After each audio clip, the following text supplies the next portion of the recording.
ጥያቄዎችን ከሰላማዊ አማራጭ ውጪ በኃይል ለማስመለስ የሚደረግ ሙከራን ህዝቡ ሊያወግዝ እንደሚገባ ምክትል ርዕሰ መስተዳድር ዶክተር አብዱ ሁሴን ተናገሩ። በምዕራብ ጎጃም ዞን ቋሪት ወረዳ ከፍተኛ የስራ ኃላፊዎች በተገኙበት ህዝባዊ ውይይት ተካሂዷል። አክሊሉ ምታስኖት ተጨማሪ አለው።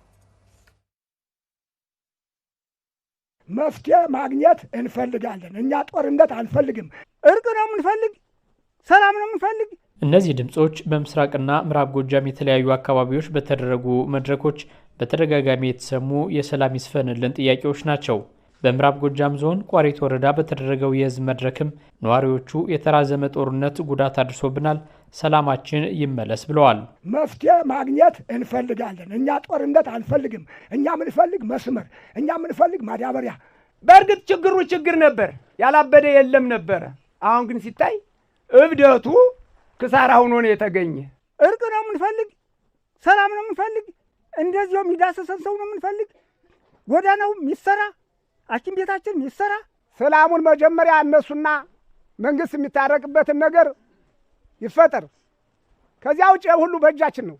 አርሶ አደር ታለ፣ ትምህርት ቤቱም አምቡላንሱ የወደመውም ሁሉም የአርሶ አደር ታለ፣ አርሶ ተበላ፣ ምንም ችግር የለም። መንግስትና አርሶ አደር ተስማማ። መንግስት ማህበረሰቡን ቀርቦ የማወያየት ተግባሩን አጠናክሮ እንዲቀጥል የጠየቁት ነዋሪዎቹ የታጠቁ ኃይሎችም ወደ ሰላማዊ ንግግር እንዲመጡ ጠይቀዋል። መንግስት የሚያስተካክለውን ነገር ያስተካክል፣ አማራውን ነፃ እናወጣለን የሚሉ ሰዎችም ያስተካክሉ፣ የሚያስተካክሉትና ወደ አንድ መጠን ሀገራችን እናልማ። አጥፊን ቀጣፊን ወንበዴን ጥግ ስፍራ ስጥልን ብለን ከለመነው እግዚአብሔርም ይረዳናል። እናንተም ስለ ሰላም ነገር ይህን እንደና ጅምር ሞክሩልን።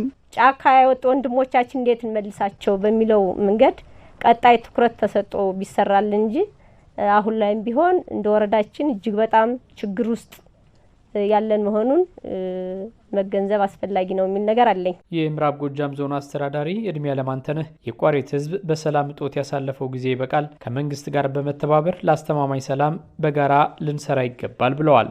የቋሪት ህዝብ፣ የቋሪት የሀገር ሽማግሌ፣ የቋሪት የሃይማኖት አባት ካመነበትና ሰላም ያስፈልገናል ብሎ አንድ ላይ ከቆመ ቋሪትን አይደለም ጃቢን ደንበጫን ሰላም ማድረግ ይቻላል። የሚጎለውን ነገር ለመሙላት ዝግጁ ነን። እኛም አመራሮች በጋራ ሆነን እየተነጋገርን አካባቢያችን ሰላም ማድረግ አለን። በማህበረሰቡ ተሰሚነት ያላቸው ሰዎች አጥፊዎችን መክራችሁ መልሱ ያሉት ደግሞ በአካባቢው የሚንቀሳቀሰው የሀገር መከላከያ ሰራዊት ምክትል አዛዥ ሜጀር ጄኔራል ተስፋዬ ረጋሳ ናቸው። የሀገር ሽማግሌን ይሄን ያህል እያለ የሃይማኖት አባት ይሄን ያህል እያለ ሰፈሩን የሚበጠብጥ ልጅ መክሮ መመለስ ያልተቻለው የሚል የራሳችሁ ይሆናል። ጦርነት ብቻ ሰላም አያመጣም። መሳሪያ ብቻ ነፍጥ ብቻ ሰላም አያመጣም።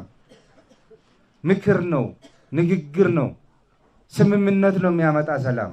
የአማራ ክልል ምክትል ርዕሰ መስተዳድር ዶክተር አብዱ ሁሴን በሀገር መከላከያ ሰራዊትና በክልሉ የጸጥታ ኃይል ጥምረት በተሰራው የህግ ማስከበር ስራ በቋሪትና አካባቢው የተሻለ ሰላም መምጣቱን ተናግረዋል። ልማትና ሰላምን አስተሳስሮ ማየት እንደሚገባም ነው ያመላከቱት። ዘላቂ ልማት ሲባል ሰላምና ልማትን አስተሳስሮ የሚተገበር ማለት ነው።